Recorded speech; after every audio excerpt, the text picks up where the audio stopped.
Hello, everyone, and welcome back to another episode. I'm your host, Logan Herlihy, and I am joined today by Coach Mike Bradley. Coach Bradley has been the men's and are you the women's strength and conditioning coach as well, or just the men's? Here, just a minute. Just the men's strength and conditioning coach for the men's basketball team at Florida State University for over 2 decades now, I believe. So, Mike, why don't you introduce yourself? Tell us a little bit about your background, and I'd love to hear about what it's like down in Tallahassee. Well, most people's background stories are boring, and mine's especially boring. So we'll skip all the boring part and get to the part where how do you enter this realm, and the realm that we kind of identify with, which is high intensity training. And I got introduced to it through the writing of Ken Leisner back in the early 80s. He used to write for Powerlifting USA, and back then, of course, you didn't have the internet, so you just went searching for information anywhere you could, and that was one of the magazines. And Ken's writing was very forceful, very entertaining, very convincing, and it convinced me to try his methods, and they worked fantastically. And so, like most people who come into this style of training, you start getting results that you never thought were possible. And that really piques your interest. It also makes you wonder why everybody else doesn't do it, because seems like once you do it, it seems like an obvious thing. So a lot of us kind of become evangelical about it, and hopefully you lose that part of yourself after a while because you're just banging your head. But that was my entryway into this world. That was probably in 1984, 85, 86. And you were just training personally on your own then? When did you Yeah. decide that you wanted to do this as a career, and how did you sort of break into the strength and conditioning profession? Well, I originally I always knew I was going to be a coach from the time I was probably 10 or 12 years old. I really wanted to be a coach. And then my high school football coaches, to this day, Bill Williams, Dave Gross, those guys, Phil Vaughn, they were some of the best instructors I've ever had on the field or in a classroom. They viewed coaching as a secular priesthood, and they really instilled in me the desire to want to do that.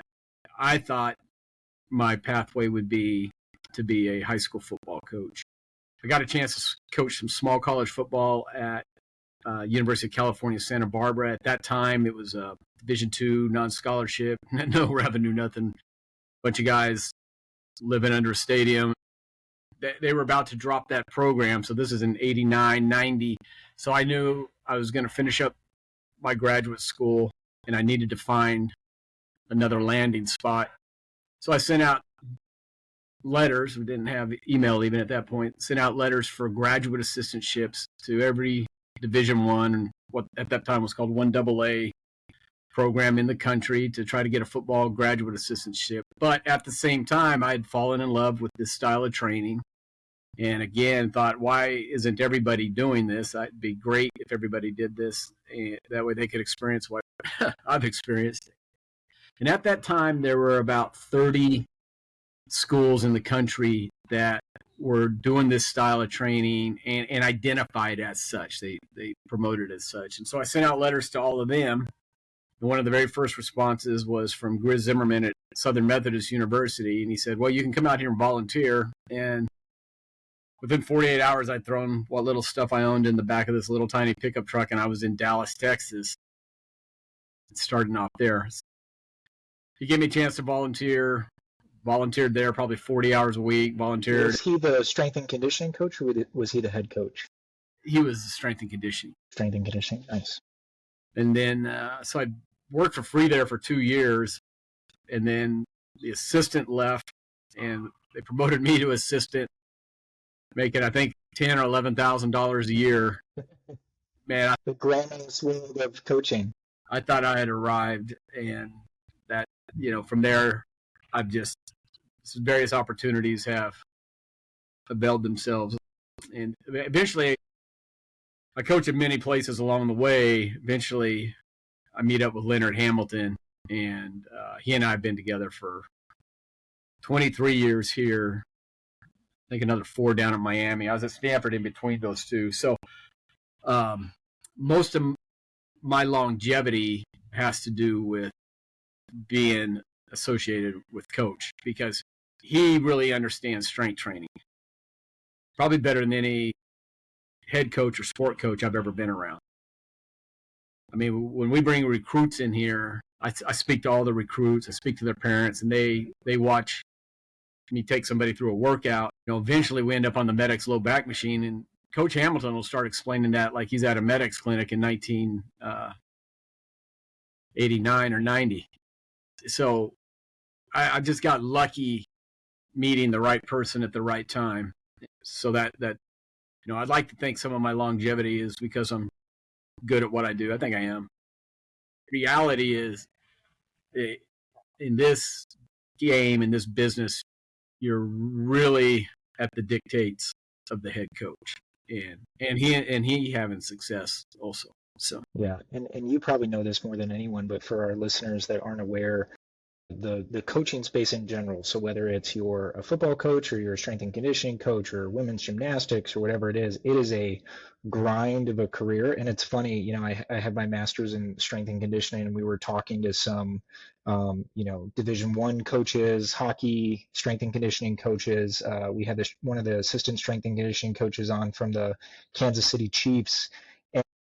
I don't think they pay much more than 11,000 for assistant coaches, so it hasn't gone up much in the last 40 years. But it's a grind. I mean, you're really at just the will of like you said, who's the coach at the moment, and obviously there's a lot of turnover in college sports. So to have the longevity that you've had, I think I don't want that to get lost in the conversation here of how unique that is to be at a place for 20 plus years, because there's guys that are moving around every single season just based on who's coaching and where they're going next. So, what does the program look like at Florida State? I'll just kind of pick up with that last thought, which was, we were having some technical issues, but I think I don't want it to get lost on our audience that the longevity you've had with the position you've been in is really unique. Like a lot of times coaches are traveling, they're moving all over the place. And I'm sure you have friends in the industry that don't have nearly the continuity that you've had.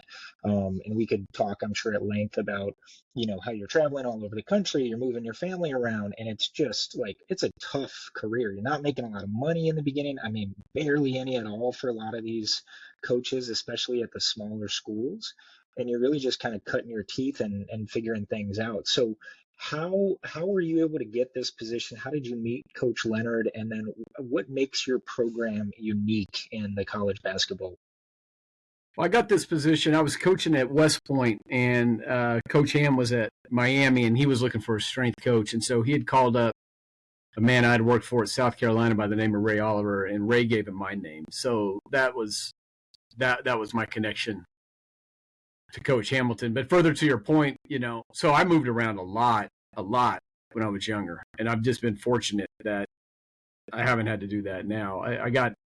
We love Tallahassee. We love this area. Met my wife here. Our son, this is all he knows. So we're embedded in this community.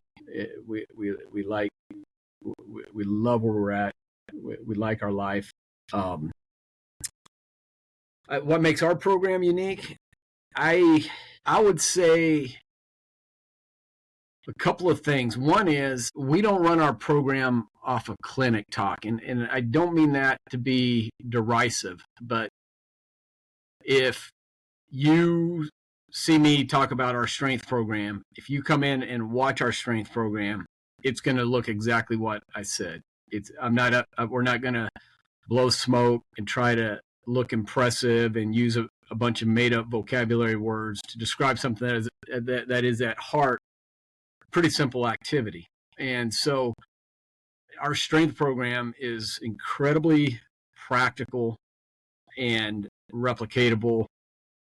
If you watch us train, it's going to look very simple. Hopefully, most of the time, if you were to watch us train, you would be pleasantly surprised at how hard we train and how consistently we train. So I think we're really good at our effort, and I think we're very good relative to college athletics in terms of technique. Now, we're not as good as technique as, somebody maybe coming out of the super slow world, something like that is, just because I can't be for a variety of reasons. But we're closer to that level of technical expertise and coaching and repetition integrity than not. And so we're an effort-based program, we're a technique-based program. And then the other thing is we are a supervision-based program. So I'm counting every single repetition. And then I've been very fortunate this last year. I've had a few of the basketball graduate assistants who had a real interest in this stuff who have joined on board. Most guys don't, but these guys did. I spent about 3 or 4 months getting them up to speed on how to start training guys. And so I got Ryan Snyder and Aiden Malone and Emmett Mitchell, and these guys have been very helpful. So when you come in and watch us train, every repetition is being supervised, and that's unique. We believe supervision and motivation is what's going to determine the strength program after genetics, of course. And so to that end, we try to make sure every rep's supervised, every set's brought as close to muscle fatigue or muscle failure or maximum effort as possible, knowing that there are certain times of the year that it's just hard to do that because they got games coming up and we can't negatively affect performance by having people just completely wiped out in the weight room. So there's an art to how hard you can push at different times of the year. But that I think the other thing I think that makes our program a little bit unique is perspective, and that is our perspective is we are training athletes, we're training basketball players, so we are not borrowing from powerlifting, we're not borrowing from Olympic lifting, we're not borrowing from CrossFit or bodybuilding or That was anything. going to be my next question that, in that entire answer you had about the uniqueness of your program, I didn't hear you one time mention anything about sport specific movements. It was purely about strengthening athletes. And I think that's certainly something that makes you guys unique among strength and conditioning coaches is, I had the opportunity to shadow a bunch of different S&C coaches at various levels as well. And it's all they're talking about is explosiveness and box jumps and how do we get these players to jump higher and move faster and do all these things, and there was none of that in your answer, which to me is so refreshing. But I guess as you're continuing this train of thought, kind of tell me in your mind, how should athletes train? Because I think there's a big discrepancy in kind of the modern understanding of there's normal people and then there's athletes is how most people view it. But what is sort of your estimation of how people who are being, college and professional athletes, how should they try to train for best sports performance? Yeah, I think that's one of the more unfortunate parts of exercise is that sometimes things that maybe are in the spotlight are held up as the model. So the example I always give is every 4 years when the Olympics come around, there's all these stories about how Olympians train, and most of it isn't true because of the nature of the way they go in and out of the Olympic training complex and the nature of how they move around throughout the year on their sports. And so what happens is people glom on to something. So Division One athletics or professional athletics or the Olympics or something, they think these people have the answer to everything. And in reality, I believe everybody should train pretty similarly. The major difference is going to be your motivation to get results.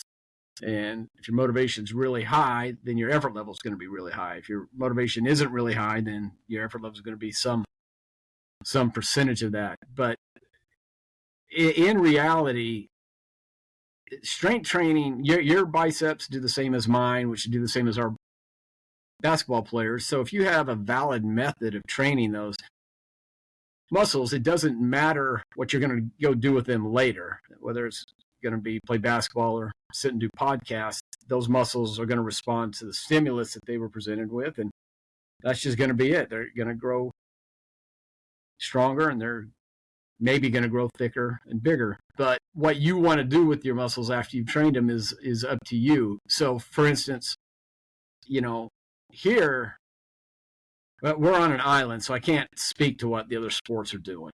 But I know pretty much what most schools are running, and our strength program looks different than theirs. Now, when I was at Stanford, all the sports, or the vast majority of that, because back then we trained all the sports, they all did the same thing. So, we would have routines set up in a line, and it would be very common to have a 300-pound offensive lineman going through a line, followed immediately by a 110-pound women's field hockey player, followed immediately by a 220-pound basketball player.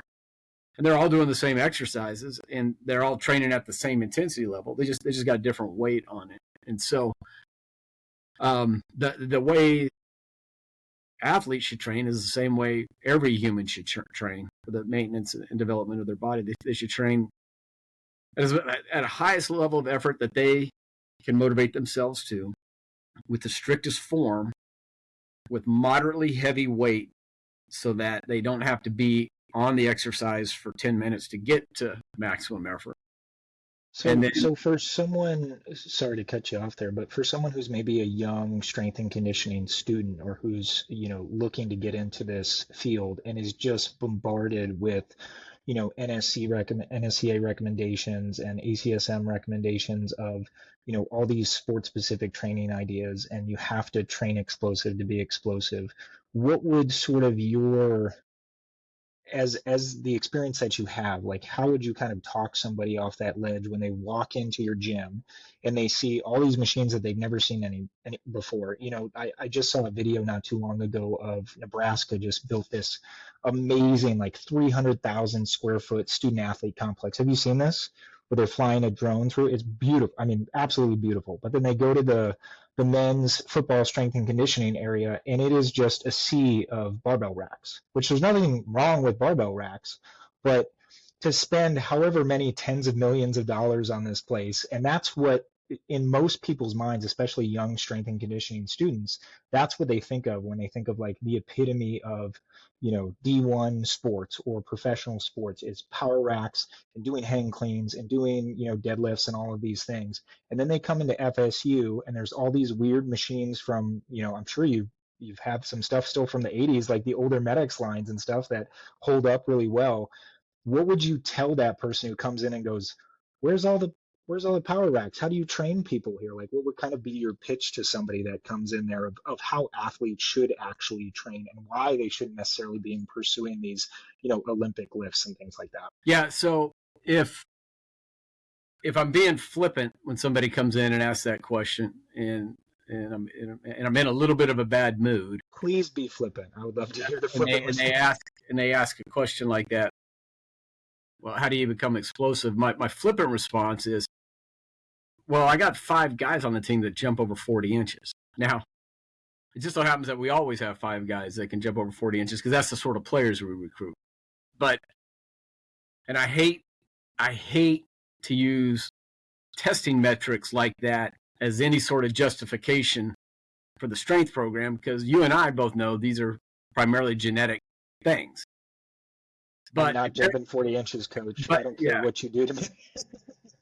But if they're going to be dumb enough to come in and point to somebody else's program as the reason to do this or that, then I'm going to play at their level and say, well, we have this and that as well. But that's not the best answer.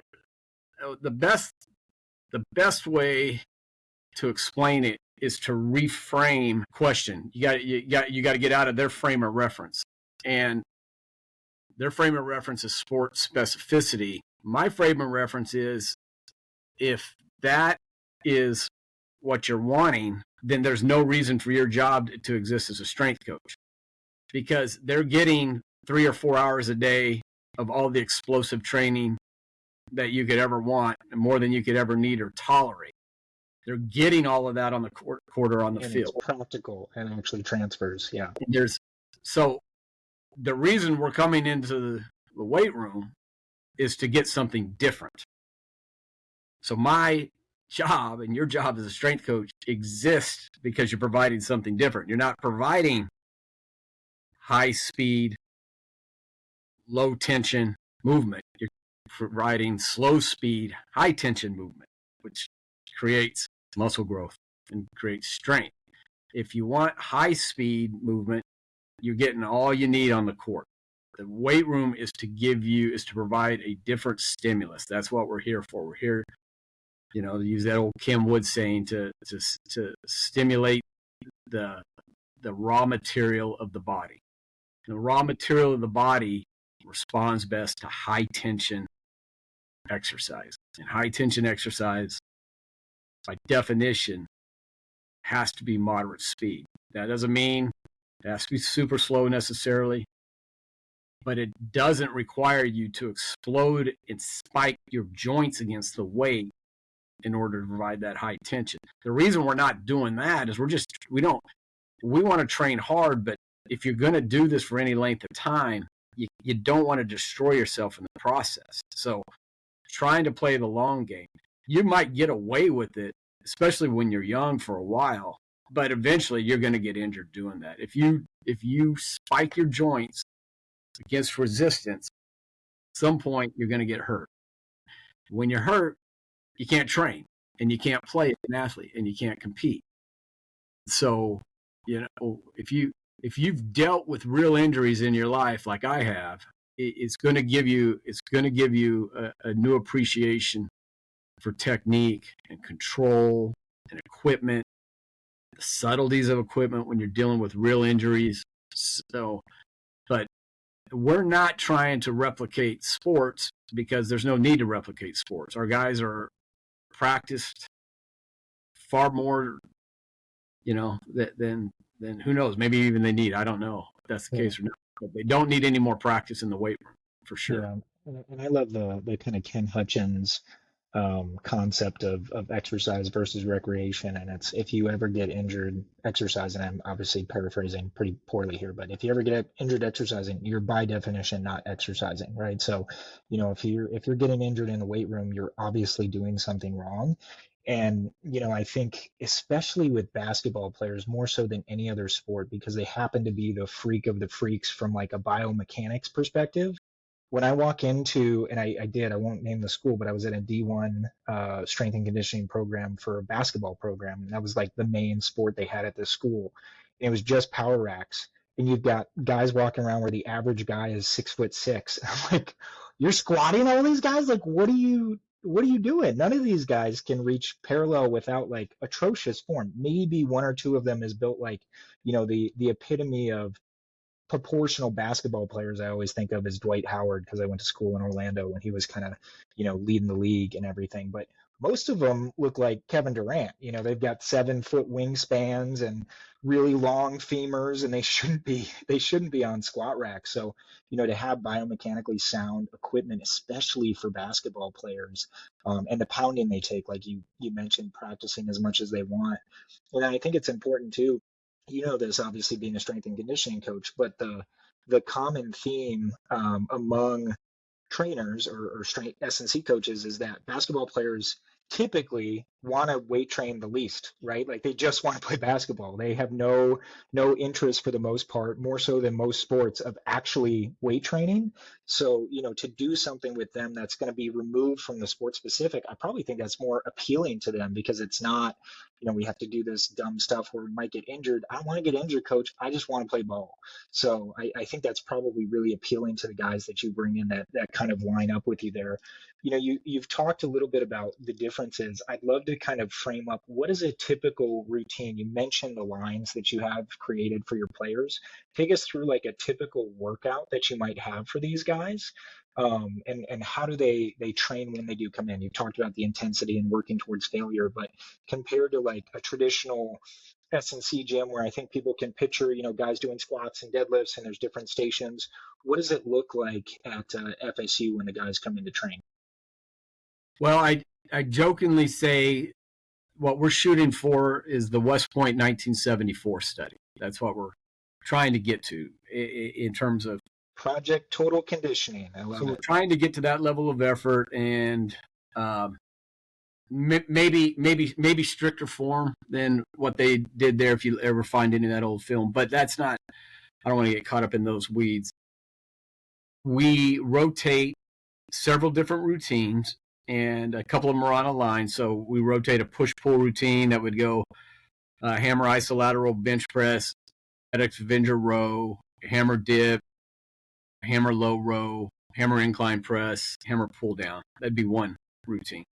Now we're super sophisticated. Sometimes we go the other way and we call it pull push. So we go down the other way. We have a pre-exhaust routine.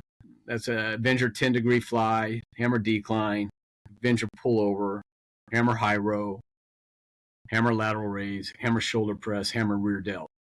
And then sometimes we get super sophisticated and we go the other way and we call it post-exhaust. So we have a pre-exhaust and a post-exhaust. And those 4 cards we rotate pretty much year round.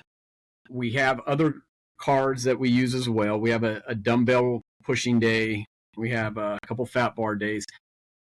Those are harder to use in season because we don't have much time. The one thing, if I could get something across to any of your folks watching this that are trying to put athletics up on some sort of pedestal of training, that the epitome of perfection. It is not like that at all. We are always short on time, and the players are always wore out and fatigued. And so we're so short on time that I can't take the time that you need to do the warm-up sets that you would want to do with barbell exercises, just because everybody just kind of needs their neurological system warmed up to get it. I got to just punch guys through. So some of these routines we tend to use mostly in the off season, just because I have a little bit more time there. But even then, I'm running out of time all the while. So that's the upper body part of it. The lower body part of it for us is always a mix and match. So we have all of our leg presses. We have 3 different leg curls, 2 different leg extensions, our hip isolation movements, and our midsection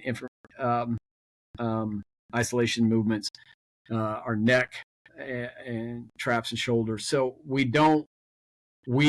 on the lower body and midsection, it really depends on what's going on the court at that time. And it also depends on what problems they're bringing to the weight room at that time. So if you play this game, eventually you're going to sprain an ankle or stub a toe. You're going to have tendonitis in your knees. So all of our isolateral equipment, we have the ability to record the left and right independently. We do, because at some point you're going to need it. At some point you're going to be able to train one limb. We do quite a bit of, in the last, 6 or 8 years, we've added using statics, like Ken Hutchins' protocol, but more like Doug McGuff's protocol, his 60-second protocol, on a lot of lower body stuff, just because we now practice year round. And so we're dealing with people whose joints are tender. They're not necessarily injured, but they don't feel good. And we tend to get a lot of pain relief with the static. So not only can I get some overload, I think a pretty good overload, actually, we get a lot of pain relief with it as well. So I can use some of these other little bit non-conventional high intensity sort of practices, both as a strength training tool and a way to work around people who just are not in an ideal training state but need to still strength train. So the lower body is always a bit of a hodgepodge. Midsection, I'm really blessed because I've got MedX midsection pieces here. A lot of our days, we're trying to be on the card, but a lot of the times I have to go off the card because I'm dealing with the reality of life, travel, injuries, fatigue, practice. How much time are If you you watch our training, you're going to come in and you're going to say, man, this is really simple. These people, this is really simple what they're doing. Yeah, and it's interesting too, because again, you look at traditional S&C coaches all over the country now, and I feel like there's this huge amount of pressure at least on a lot of the guys I've seen, where they feel like they have to be programming something new and different all the time. Like they're periodizing things, they're rotating through different programs, they're constantly switching it up, and they've got this focus and that focus, and it's like, what, like, why are you changing the fundamentals of what you're actually trying to progress here? And really, it seems like they're just trying to, justify their positions, like you said. Like they think that they're part of the sports team as opposed to being like in charge of just strengthening the athletes.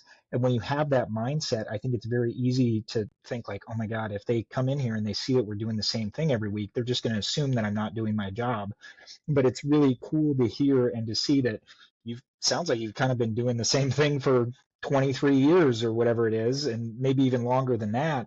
And those foundational lifts and those foundational movements are so important, and it doesn't have to be complicated, which I think is so important for people to understand. So with that in mind, and we're getting a little short on time here, I'd love to know, are there any differences with how you see the intricacies of training athletes versus what maybe our casual listener who's just trying to get stronger and maybe add a little more muscle themselves?